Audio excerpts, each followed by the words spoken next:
कित्येक वर्ष हक्कभंग समितीचा सदस्य आहे।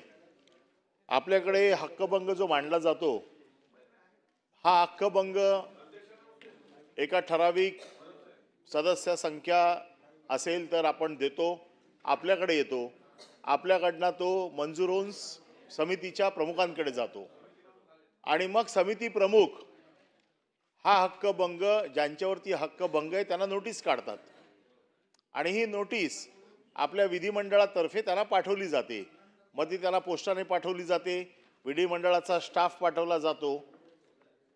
परंतु आज सुषमा अंधारे यांना जी हक्कभंगाची नोटीस पाठवलेली आहे ही हक्कभंगाची नोटीस क्राइम ब्रांचचे 7 पोलीस घेऊन गेलेत। अरे काय चाललंय काय? सत्तेचा माज आणि काय चाललंय काय? हक्कभंगाची पोलिसांना काय काम नाहीये काय? म्हणजे इतके आरोपी मोकाट सुटलेत, त्यांना पकडायचं सोडून हक्कभंगाची नोटीस द्यायला 8 पोलीस गेले। 8 होते, नाव सांगू?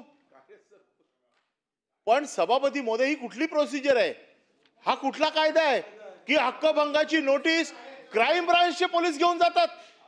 मी देखील कित्येक वर्ष या समितीचा सदस्य आहे आणि तुम्ही काय घाबरवण्यासाठी पाठवता? तुम्ही काय दबाव आणण्यासाठी पाठवता? माझं म्हणणं असं आहे, नोटीस त्याला तुम्हाला पूर्ण बोलून तर होऊ देत, माझं पूर्ण तर होऊ देत। सभापती महोदय, माझं म्हणणं आहे त्यांच्यावरती काय आरोप करायचे आहेत त्या आल्या, त्यांच्यावरती आरोप सिद्ध करा। या या संदर्भामध्ये आपण विषय हा मांडलेला आहे। हक्कभंग समितीकडे हा प्रस्ताव गेला होता।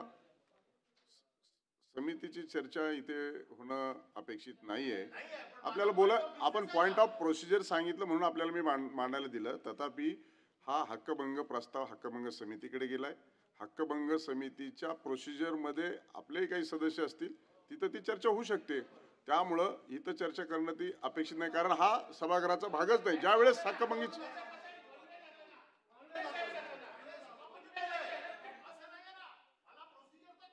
म्हणून मी सांगितलं ना प्रोसिजर। बोला, समिती प्रमुख जास्त वेळ ते सदस्य राहिले आहेत। नाही, मला प्रोसिजर सांगू दे। बस आपला विषय लक्षात आलाय। समिती प्रमुख सभापती महोदय, आपण समितीमध्ये तेही आहेत, त्याच्यामध्ये त्या बैठकीमध्येच नोटीस पाठवण्याचं निश्चित झालं। आम्ही नोटीस पाठवल्यानंतर जो आमच्याकडे रेकॉर्डवर ॲड्रेस होता त्या ॲड्रेसवरती कोणी राहत नाही अशा प्रकारचं उत्तर आलं। मग त्यामध्ये हक्कभंग समितीची एक प्रोव्हिजन आहे, जर डिस्ट्रिक्टला असेल तर तिकडच्या SP ला किंवा सिटीला असेल तर कमिशनरेटला आपण पाठवतो आणि त्या माध्यमातून ती नोटीस पोचली जाते। आता कुणाल कामराला पण नोटीस पाठवली, कुणाल कामराचा ॲड्रेस आमच्याकडे नाही, आम्ही ती नोटीस DGना आणि पोलीस कमिशनरला पाठवली। पण ज्या सुषमा अंधारेबद्दल अनिल परब साहेबांना थोडा पुळका आला आहे, त्या मॅडमनी स्वतः कैलासवासी शिवसेना प्रमुख बाळासाहेबांचा देखील अपमान केला होता। त्या मॅडमनी सन्माननीय माजी मुख्यमंत्री उद्धव ठाकरेंचा देखील अपमान केला होता। त्यामुळे सभागृहाच्या माध्यमातून मी एवढंच सांगतो, आम्ही जे केलं ते प्रोसिजरनी केलं आणि सन्माननीय अनिल परब साहेबांचा मान ठेवून सांगतो की तेही त्याचे सदस्य आहेत, मला मार्गदर्शन करत असतात। तर ही प्रोव्हिजन आम्ही होती त्या प्रोव्हिजनमध्ये केलं।